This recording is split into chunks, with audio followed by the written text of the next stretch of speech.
we're kind of doing a part 2 episode of a show that we recorded last year, and we had some people reach out and ask about it, and we've had people talk about it. So we figured it would be worth revisiting. So we are going to talk about travel tips. And Dr. Eloise, you travel a lot more than I do, especially you have more international travel. After my Australia trip last year, I was done for a whole year.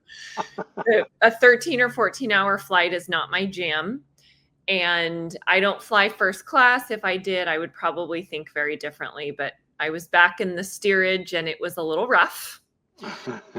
So, so you have probably more, I'll say more practical, useful tips for folks that are listening that are doing international travel. Mine are going to probably be more domestic focused.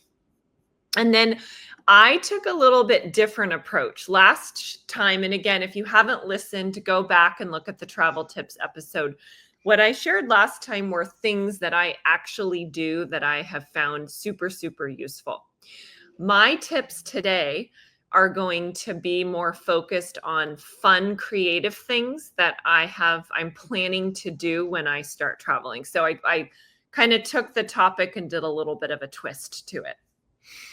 Yeah, and mine are sort of more very discreet because since that last episode, I've been taking notes on all the things that, oh yeah, I forgot this, and oh yeah, I forgot that. So we might actually even have a third one next year just because there's so many things about travel that are changing all the time. So. Yeah. So I have, last time we each did 10. So I followed that same pattern. I have 10 on my list. And I think when we were prepping, I think you said you also were going for 10. So we might have 20 tips again this time, which will be 40 total if you listen to both episodes. So let's, Dr. Eloise, let's have you kick off and start with your first one. Okay, so number one is a screen protector if you're doing work. I can't tell you how many times I look at other consultants doing because they're always doing PowerPoint or other folks doing Excel, and without the screen protector, everybody can see your stuff. So, so screen protector if you're actually doing work for your company or as a consultant for a client. Now, I'm going to caveat that by saying if you're doing social media work, you should not have a screen protector and you want people to see. And my wife, Denise, was on a flight back, I forgot from where to where, but she was coming from Austin and she was sitting next to somebody that was editing what looked like TikToks and whatever other video. And it was clear this guy was an influencer. Oh, actually, I know what it was. It was Austin to Vegas, and it was the weekend of the Super Bowl. And this influencer, he was I'd never heard of him, but a modestly successful influencer. He was being brought to the Super Bowl, and he had tickets. And so if you're doing social media work, you want people to see what you're doing. So kind of a interesting on that one. I have to say, I am kind of nosy too when I'm sitting with people and they're on their computer. What I do is I try to guess what they do. Yes, I do too. Yes. How they're dressed and how they act and what I see them doing on their computer. Oh, totally. I always try to clock the consultants because you can tell by the bag how well like they've got everything because they're getting on a plane every week. Yeah. Now I just want to make one point. On the other hand, all of that said, I do my darndest to not actually work on a plane. So I'll only bring my iPad or at least have my iPad in the seat because I don't want to, and it's not connected to any email or anything. So I try not to do any work. But if you have to do work, because I've obviously done plenty of work over the years. I'm the opposite. I love trying to get work done on flights, but then I get super cranky when the internet doesn't work. It drives me nuts. Yeah. When I was living in Austin and I would travel quite a bit back and forth to the Bay Area, I swear that plane did not have internet. Yeah. And somehow it always wound. So I got smart and started downloading things on my computer that didn't require. But for the first couple times, I just went absolutely crazy pulling my hair out because the internet didn't work. Yeah. All right. So my first travel, I'm going to call mine my wish list because these are things that I don't do, but I want to do. If and when I travel internationally again, which I don't have any international trips scheduled for this year, I want to intentionally book a layover and plan a mini trip in an extra city. So I feel like international trips can be super, super long and cumbersome. And at least when I've done it before, again, it's not very frequently, I'm kind of in one or two places and I haven't done a good job of sightseeing exploring. So I want to try to throw in an extra city somehow and go and do something interesting by purposely booking some sort of layover. I love that idea because it breaks up the travel a lot. And actually, you know who used to do that is President Ronald Reagan. When he would travel, because he was elderly, and uh, they had a very, when he would do these trips, they would do exactly what you would said. Obviously, a little different when it's the President of the United States, but Yeah. to sort of that, so they weren't taking these monster trips, and then they would sort of plan it that way. So you're in good company there. I wouldn't mind having my own private jet or private plane when I was doing that. So yes, I think his travel experience was a little different than mine, but it's on my list. And when I do it, I will report back and Good. let the crew know how it goes. Awesome. All All right, my right. second one.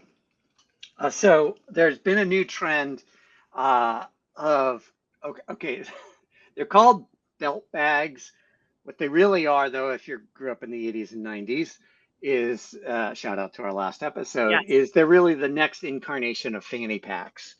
And so but they're a little thinner. And what I found is having a a body bag, like a very small little bag that has a that clips around your waist. Having that is really helpful because you can have your passport, cash, and your phone, and maybe a charger, and you don't need anything else. And so it's right there on your body, very close to your body. So I've So really loved that.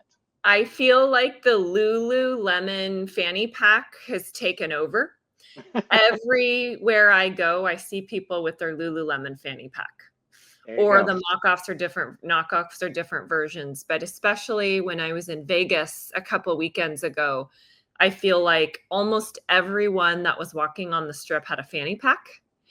And so it's kind of like the trend right now. It's kind of like the cool thing to do, even if it makes you look touristy. And it does. But when you're travel like on a plane, like this, especially for like the international trips, having all that stuff right there is so helpful. Yeah. So I highly recommend it. I bought a knockoff and mine was very cheap, but I love it. So Okay. So second thing that I want to do is when I go to a destination, and hopefully this will be a place that's very different than California. I want to go to the grocery store and buy a couple things that I can't get here and maybe even a drink or two. And then I want to maybe blind taste them on air on our show. So ooh, to love that. trying to get out of my normal, like always doing the same thing and try something that's local to wherever that I'm going. And then maybe I'll do it live and give feedback as I'm eating and drinking. So I have to say, I do that on all my international trips. I absolutely love walking through the stores, convenience stores, bigger stores. I tend to buy little goodies for my wife. I buy usually I look for vegan gummy candy, which you can very much readily find in these other places. I'll buy biscuits or digestives, as they're called in other places. I absolutely love just walking up and down the aisles and seeing what's new. And in Amsterdam, I found like there's two different stores I go to, and I mean, I'm just when I'm packing my suitcase, I'm throwing more stuff in there than you can imagine. So, Well, I, you're a step ahead of me there. I'm not as adventurous. Well, you're not either in that you're a vegan. So you're but I'm kind of someone who I just stick to my certain things that I eat and drink, but I am going to try to expand a little bit next time. I highly recommend doing that. It is so much fun. It is. And also, especially go to like even just in Amsterdam where everything's in Dutch, like you find, especially trying to find vegan there, although they do label it, it's like you're kind of looking at things. Oh, and when I was in Brazil, uh, like everything was in Portuguese, and I had to ask people. Although then somebody told me that Google Lens will translate it. So if you take a picture of it, it'll translate it. So it I haven't mastered that, but it is kind of fun. Side note, I have not been, but I heard Brazil is not the most vegetarian friendly Oh place. my God, it is not. But I did okay. I did okay because there are options, but it was it was a little like Little touch and go. yeah, exactly. All right, what's next on my list? Next on my list, device charging. Uh, the thing that you really want to avoid, like whenever you can charge your device. Again, I'm putting a more international spin on this, where if you're on the plane, don't let your battery drain out because when you land, you might need elements, some things from your phone and whatnot. And then of course, because this has happened to me, I've landed in London, not charged my phone on the plane, and then realized, oh, I forgot my travel adapter. So I have to wait till I get into town. My battery's going down, and then buy the stupid adapter so I can charge the phone.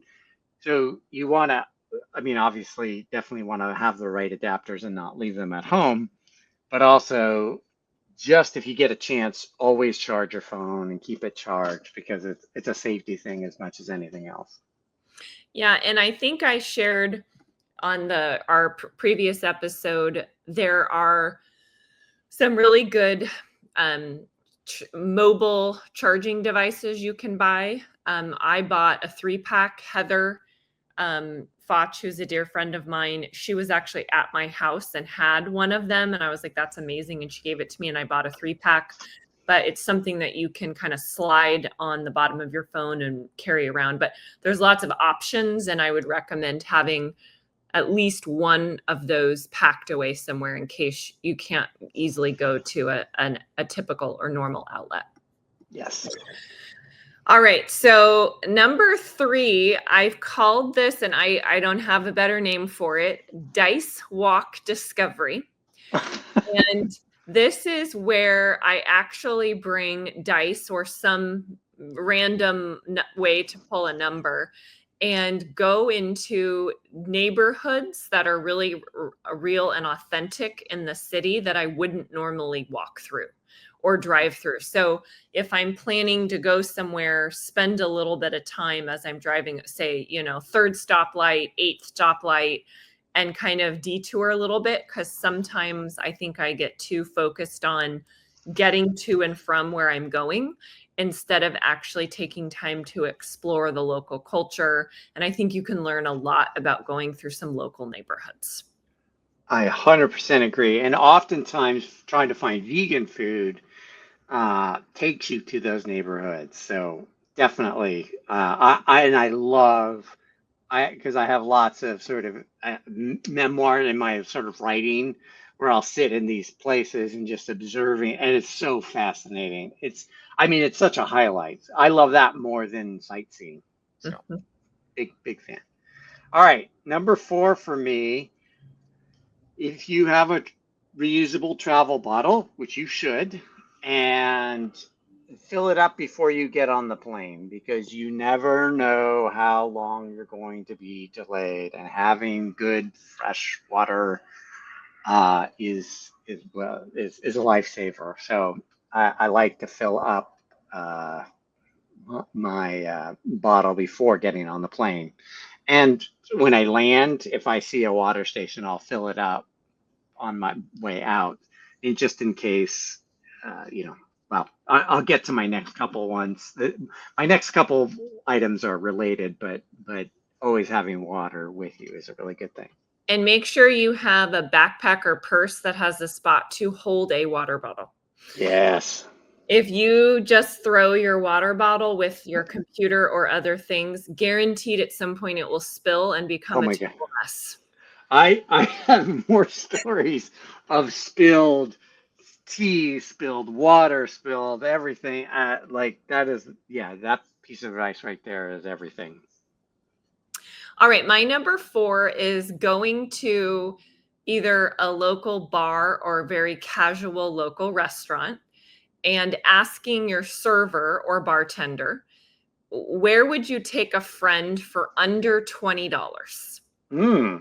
And then write down what a few of the recommendations and then try those out instead of always just relying on ChatGPT or Yelp to tell me where to go. Love that. Very cool. All right, number 5. It's related to my last one. And this is a personal one, though I hope it resonates with people. And we are also going to do a separate episode on this. But I try when I'm traveling to reduce my consumption of plastic or single-use plastic. So this is a bookmark or a foreshadowing that we are going to do a whole episode on single-use plastic. But one of the things that always stands out to me when I'm traveling is just how much single-use plastic bottles are used.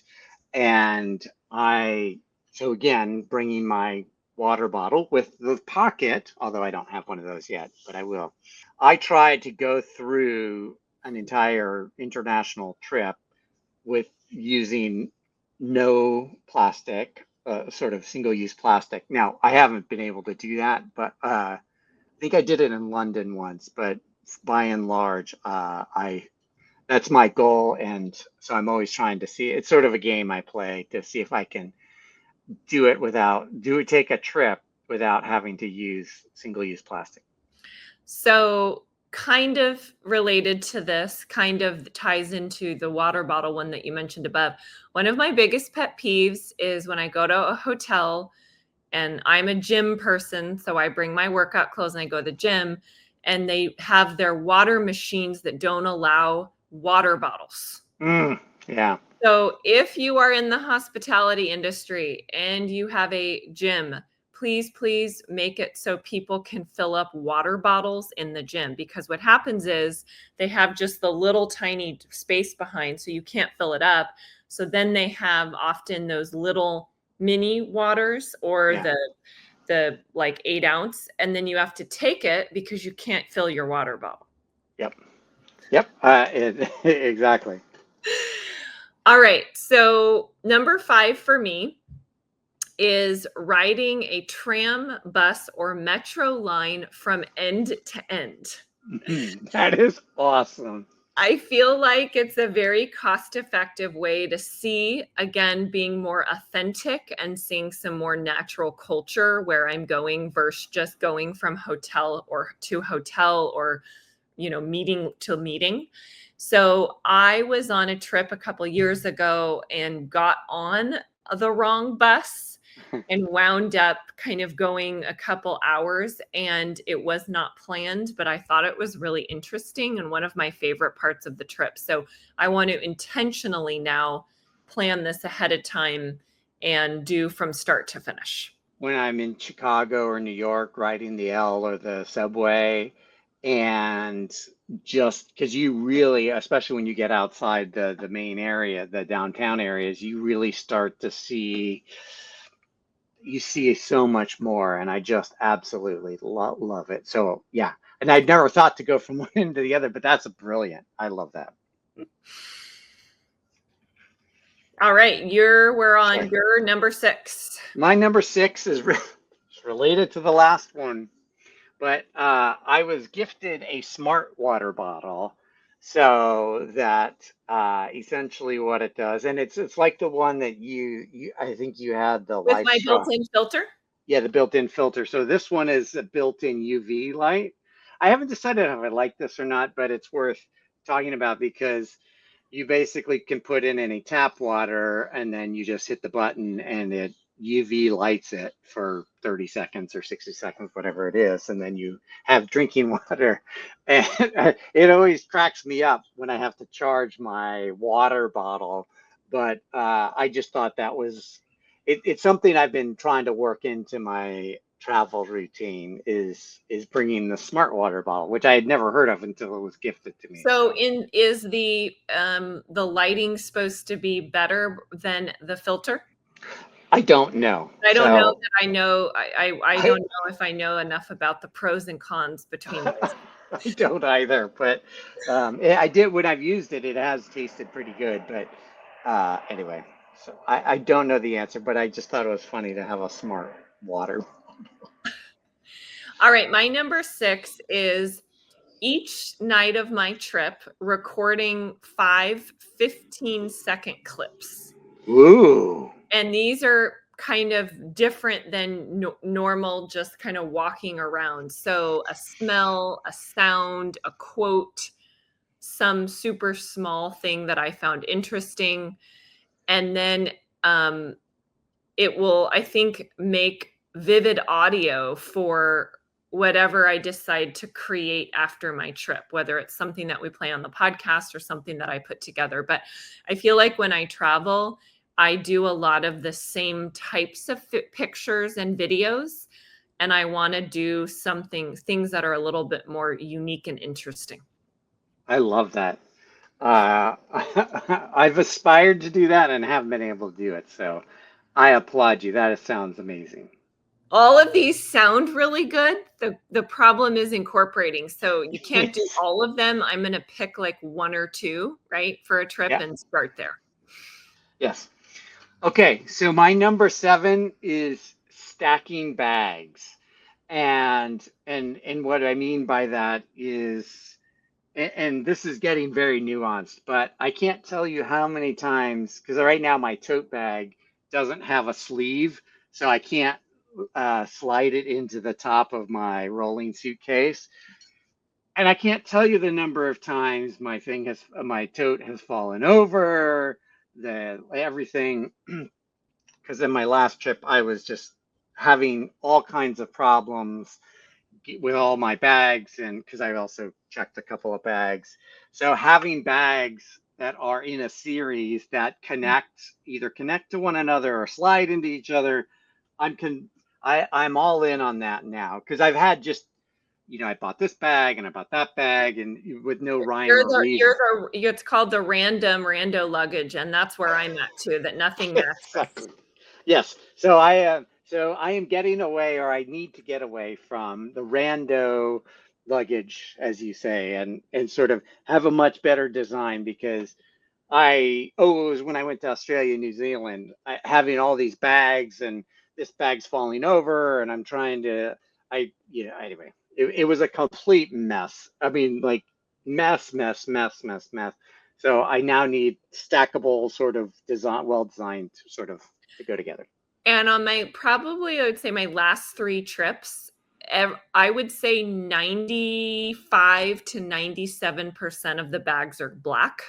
Oh yeah, It yeah. is like becoming so hard to find your luggage, even if you have tags. So I really like my girlfriend Erin buys I don't even know what they're called. It's like a pillowcase for your luggage. It's Mm. like a cover that slides on the top, and then you can buy like cool designs, but it makes it really easy to find your baggage. And I need to get there because I feel like I'm scrambling and grabbing bags that aren't mine, and it's not very efficient. Yeah, I think we talked about this in the first one. I do not buy anything black anymore. Uh, after one time I left, we were at a client and it was in a team room with the Carney folks, and I was a little late for the flight, so I grabbed my coat, ran out to the car, only to realize that I grabbed somebody else's black coat because there were like 10 black coats in the anyway. So I will not buy anything now that is black. I mean, I still have a few things, but no luggage, my bag, not my bags, even my little belt bag, fanny pack thing. It's gray, not black. Cannot have anything black. Yeah. So my number 7, I am a crazy overpacker. Like I bring way too much luggage and it becomes a real pain. One, I have stairs coming up and down from our house. Hmm. So trying to carry the bags is a real pain. And then we have to do Uber XL because we have too many bags potentially for the normal sized Uber. So it's just becoming ridiculous and too much. And now I feel like I'm trying to become more simple and downsize in my life. So I am going to try to do some sort of trio color packing Mm. where I pack things that all have similar colors that go together so I can do a better job of mixing and matching. Because I'm a very into fashion person. And so I pack complete outfits, but then nothing like I don't overlap anything. And then it takes up so much space. So Yes, I am not a good mix and matcher, but I'm going to try. I can feel I feel your pain, and somehow I always end up packing things I never end up wearing. Like I'm a hot mess when it comes to that. I feel your pain.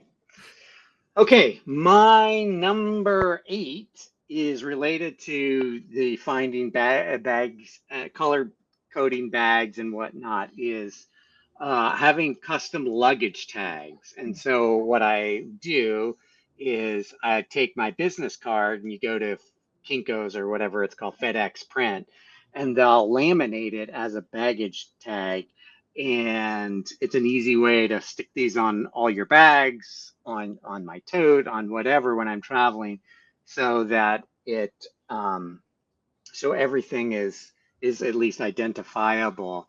And I use my work business card because I don't want random people if they were to look and take the contact information off. So Yeah.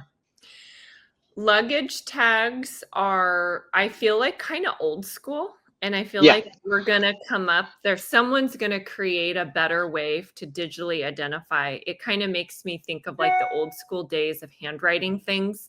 We still haven't advanced to that for luggage, but I think we're going to get there at some point. But I still, going back to, I still think having an analog way is very important. Although my next thing will sort of contradict what I'm saying. However, what I will say is it never hurts to have something analog on your bag. And interestingly, I don't know the other carriers, but United, they barcode everything, and the barcodes go directly into your app, so you can track your bag, and so it gives you updates as your bag gets loaded, as it lands, et cetera, et cetera. It tells you what carousel to go to. So I think United, shout out to United, they do a really good job on Well, not shout out to Southwest. I'm very upset with your that. new bag policy. Oh, Don't even, yes, right. I won't even get started on my rant now about them charging for bags. Yep. So, my number 8, I am not very good about ever spending time looking at the sunrise or sunset where I'm Ooh. traveling. Hmm. So, I want to plan intentionally on one day on my trip to either get up really early, or if I'm already up, make sure I'm paying attention, or in the evening, because I feel like there's some really cool things that happen in nature and in the sky. And I never sit around and take time to look at it and appreciate it. Never have done that on a trip. So I really, really want to build in, I guess you call it like a wow moment. And I want to build that in. Very clever. I love that. All right, my number nine, which is sort of the high-tech version of what we were just talking about, is AirTag everything. Put an AirTag in your luggage, put an AirTag in your tote, put an AirTag in your belt bag or fanny pack. You, I'm all in on AirTag and everything. So just so you have the peace of mind to know where everything is, because you'd be surprised how many times you can leave something in the wrong place. And anyway, so I only have 3 AirTags right now. And I have one in my backpack because I yep, always bring my backpack everywhere. And then I have one in my on my main luggage. yep. And then I have one in I have different wallets, but I have a Mhm. travel wallet and I have one in there. But I probably don't have enough because if I bring 2 or 3 bags, I only have one piece of luggage tagged. Buy more AirTags. That's the takeaway there. Yeah. All right, my number 9 is I would not consider myself a crafty person. I'm not an artist. I'm not someone who is like good at sculpting. And so I want to try to do some sort of creative class when I go somewhere. Wow. Whether that's like a painting class, a poetry class, a pottery class, I want to actually sign up ahead of time. So it's built into my schedule. And I think even more cool would be to sign up for something where I have some sort of souvenir that I can actually like bring back and remember. Now I'm an anti-clutter person, so I can't promise it's going to last in my house long, but I never have, again, these are all things like of all the traveling I've done, I've just been a very business focused traveler. And now that I'm in my 40s, I'm like, shoot, I've been all these places and I've never really enjoyed or done things. So I'm going to do some sort of creative class. I love that. That's brilliant. That's absolutely brilliant. And you're right. And I I can say the same thing. I've done all this business stuff and almost no uh, personal stuff or personal travel. All right, I'm going to ask you to do number 10, and then I'll Oh, close okay. out.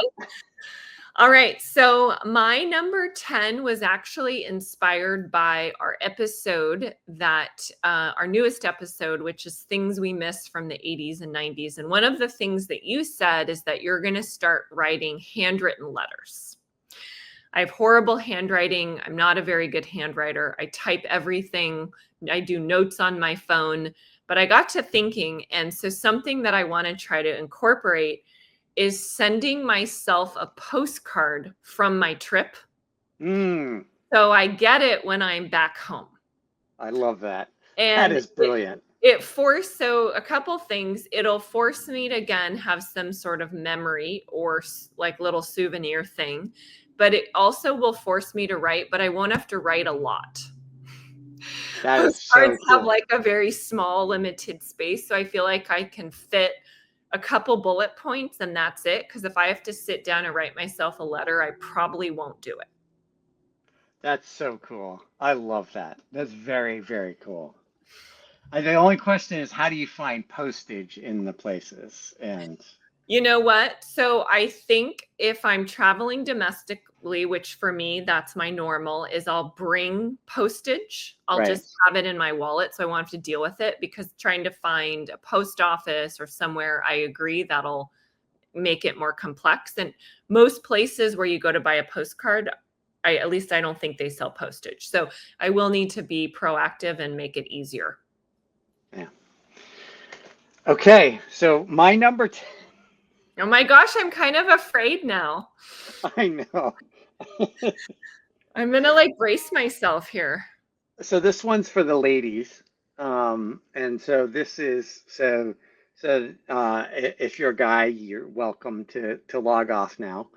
But on international trips, when you're on a plane for 10, 12 hours and you're going to sleep on the plane, uh, wearing a bra for that long is really uncomfortable. So on international Wearing a trips, bra in general is uncomfortable. Let's just start there. yeah, exactly. So on the international trips, I let the girls ride free, and that's been amazing. And because the last thing I want to be doing is trying to put it on or take it off on the plane, and um, so I just wear a loose Yeah. hoodie, so and have no problems, and I'm much more comfortable. So that's And if my you're tip. listening to this freaking out, if you're not someone who is a non-bra wearer, there are very comfortable sports bras Yeah, that you can buy. I would say not as comfortable as no bra, but there are things that you can buy that are still very loose and do provide a little bit of protection. yeah. So anyway, I stumbled upon that because I used to try to do it like the wear the bra the whole time, and after 16 hours, when the going to the airport, flying, and then getting to the location, it's just like, and then oftentimes, you have to go get food and all this other Yeah. stuff. It's like I've now You have like scars by that point, right? exactly. So yeah, so that's my new thing, and I tried it when I went to Australia and New Zealand. And it was amazing. So drop us a note in the comments on YouTube to share either one of your favorite travel tips or more in line with mine around your aspirations, things you want to start doing when you travel but haven't necessarily done.